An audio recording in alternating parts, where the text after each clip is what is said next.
Speaking of skinny, though, you have skinny Zion. So that'll be interesting, too. He really has to play well this season. He can possibly lose out on $90 million if the Pelicans decide to cut him. So he's really playing for his life. And I think that's kind of scary because if we can see Zion Williamson like really hone in and lose weight and get healthy, then I think that he's probably going to play some of his best basketball this upcoming season. So if he's making good decisions, if he's making good decisions in the kitchen, I'm hoping he's making better decisions in the bedroom.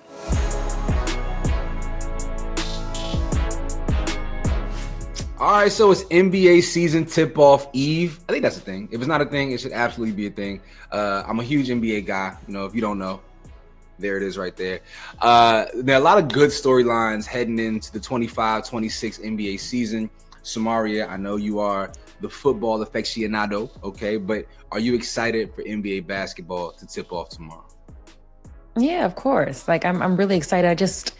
NBA, it starts out great and then it kind of goes down. And then, obviously, it picks back up when we get towards the postseason. But yeah, I'm for sure excited about it. What excites you? Well, I just love seeing this, like the NBA offseason sometimes is better than the NBA regular season, right? All the trades, all the new free agent signings. It's always good to just see how these teams come together at the start of the season. So I'm excited to see what the Houston Rockets look like tomorrow against the defending champion Oklahoma City Thunder. So if you do not know, you're living under a rock, but Kevin Durant is now a member of the Houston Rockets.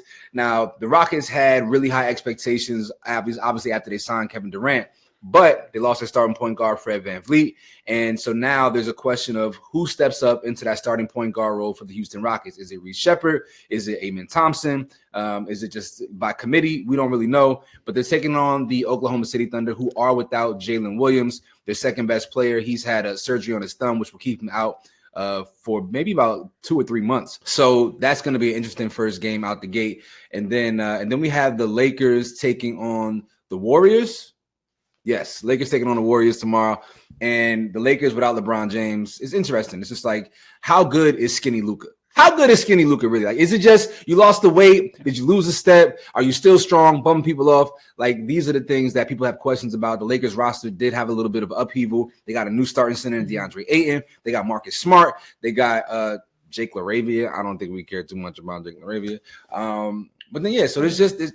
Yes. What? Speaking of, I was saying I covered Jake LaRavia when he was with the Grizzlies. Pretty decent. Speaking of skinny, though, you have skinny Zion. So that'll be interesting, too. He really has to play well this season. He can possibly lose out on $90 million if the Pelicans decide to cut him. So he's really playing for his life. And I think that's kind of scary because if we can see Zion Williamson like really hone in and lose weight and get healthy, then I think that he's probably going to play some of his best basketball this upcoming season. So if he's making good decisions, if he's making good decisions in the kitchen, I'm hoping he's making better decisions in the bedroom. Because I think also in addition to the reshaping of his body, there was some things up top in the mind that we needed to figure out with Zion too. Like, why you like girls who built like ants? That is a question that needs answering, but I don't know if we'll ever get that. 1,000%. All right, so then this rookie class this year, elite. Remember last year we was talking about college basketball. I would tell you, Dylan Harper. And then, of course, there's Cooper Flagg. Of course, there's Ace Bailey, VJ Edgecombe. Yeah. This rookie class is one of the best that we've had in a really long time, top to bottom. And I'm excited for this. Cooper Flagg will more than likely be the starting point guard heading into the Dallas Mavericks season, which is an interesting thing. I don't think anybody foresaw him playing that position, playing that role for the team, but it's by committee because obviously Kyrie is still out. They do have D'Angelo Russell, but we know that he can be a little D-Lo can be a little delulu sometimes out there on the court. Yeah. You dig what I'm saying? And we get to see a Klay Thompson that is dating Meg Thee Stallion. So, So what? You think catfish and spaghetti is gonna make Klay just a better player? Hey. He's tapping into his dad's side. So we don't know. It could be, To his dad's side is funny. All right, let me ask you a question. If Klay Thompson does not play well, right? Like if he's like absolutely terrible, do you think it'll be because he's just old, or do you think people will blame Meg Thee Stallion?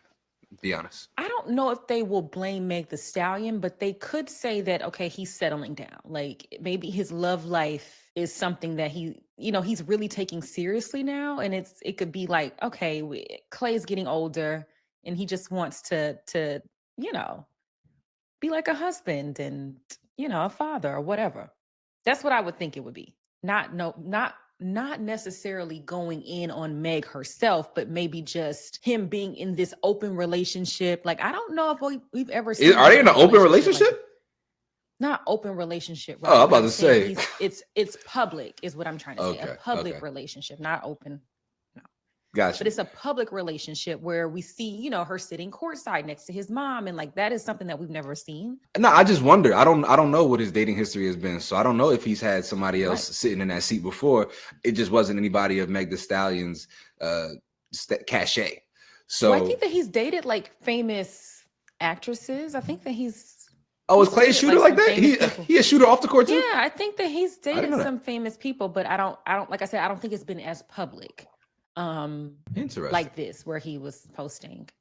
Something interesting too is what's going to happen with Kawhi Leonard and the Clippers and the whole situation that Pablo Torre, uncovered. I know you think that Pablo is a hater, but he's a phenomenal journalist. Phenomenal journalist. Like I was saying that tongue in cheek. I think that his ability to find boo-boo in the bottom of a sink is incredible. I just came up with that phrase. I never heard that before.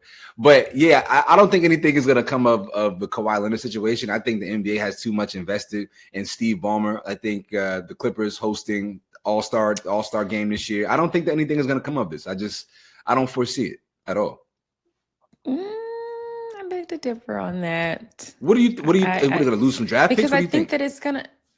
I think that Kawhi is probably going to be suspended. I think they're going to drop. I think that they're not going to get a slap on the wrist. Adam Silver cannot give them a slap on the wrist because that was to set precedent for. You think Kawhi is going to be well, if anything, if I'm the recipient of these, it's not college basketball or college sports. If I'm the recipient, I don't really get penalized. The infrastructure, the business has to be the one you penalize. So you suspend or you do whatever you do to Ballmer and the Clippers, but Kawhi Leonard himself not being on the court because somebody decided to give him some extras. How you going to penalize me for that? It was offered. Because you signed the contract that was illegal. You knew that you were involved in illegalities. You created an entire LLC just to get this illegal money. I think you're overestimating just how much NBA players and athletes in general are immersed in the business of what goes on behind the scenes. I don't know that Kawhi Leonard knew anything. I think that somebody was like, yo, Kawhi, we do this thing. We get some extra bread over here. He's like, oh, okay. And he went and he rolled up and smoked his weed and was moving on about his day. I don't think Kawhi knows that much about that. And he has plausible deniability because he's not his own agent. Okay, so you think that if you commit a crime, but you say, well, I didn't know that was, I didn't do it. My cousin did it. You don't think that you're still going to jail? I think crime is different than breaking rules. And I think even within society, we see certain people get to exist outside of the boundaries of normal laws and legalities. Kawhi Leonard is a superstar in the NBA, somebody that is the face of a franchise in the most important city in the entire United States of America. So I don't foresee Kawhi being overly penalized, especially to the point of suspension, maybe a fine. But how do you prove that I knew? Okay. How do you signed the contract? Right. That's how we know that he was involved, because he signed the contract. He created an LLC just for that particular company. And he knew that he didn't have to do anything but just exist and be a member of the Los Angeles Clippers. You think Kawhi Leonard was on Legal Zoom creating an LLC? You don't think that. There's no way you think Kawhi Leonard created an LLC. Again, these people have layers under his name. I don't care how big of a superstar you are, Rodney. You know, if somebody creates a business under your name. That's not, I think you're woefully overestimating just how much people are involved in the business that's around them. I'm saying, but you think that Kawhi Leonard is not going to know that he's getting, what was the number? He was getting a lot of money. 28. You don't think that he knew that he was getting $28 million from signing this contract and being involved in this company that he has to do absolutely no marketing, no anything for? You think that he did not know that? You don't Samaria, think that he didn't know what he was signing his name on? Have you ever heard of NBA players or athletes in general losing out on hundreds of millions of dollars because their financial advisor was pilfering money? They don't know all the ins and outs of what's going on in their business. They don't keep track of every dollar that's coming in and out. That's not something that happens with athletes all the time. It's a contract that he signed. But I'm sure that I'm saying when the issue is when he got the contract with the Clippers, it clearly was not enough money, right? And in order for them to give him the amount of money that him and his uncle were looking for, they decided to go an illegal route and go through this company where the owner was giving money to the company to then pay Kawhi. He had to know that. He had to know. Well, I'm not getting my okay. So wait, I'm short here on this Clippers contract. Oh, don't worry about it. We're going to give it to you over here. Like, he had to know that. He's not that oblivious. He may not know that. Okay. I think you're giving him too much credit, but it's an interesting conversation. Okay. We went somewhere where I didn't expect us to wind up here, but now I want to know what our Fumble family has to say about Kawhi Leonard and the Clippers and the tip off of the NBA season. Who do you foresee being the champions at the end of the 25-26 season? But more importantly than that, because right now me and Samaria are engaged in full out verbal war right now. Let us know your thoughts on Kawhi Leonard and the Clippers. What do you feel like Kawhi Leonard actually knew in regards to the investigation uncovered by Pablo Torre? I'm excited to see what the Fumble family out there is saying, man. Yeah, I really want to know you all's favorite storyline heading into the NBA season. I think I'm a little bit more excited about Cooper Flag. But anyway, you all drop down in the comments and you let us know. And then you also click that link in our description box. We have a newsletter there giving you all the latest in sports. Rodney and our YouTube page kind of popping right now. Like, y'all, I really need y'all to keep engaging with us, please.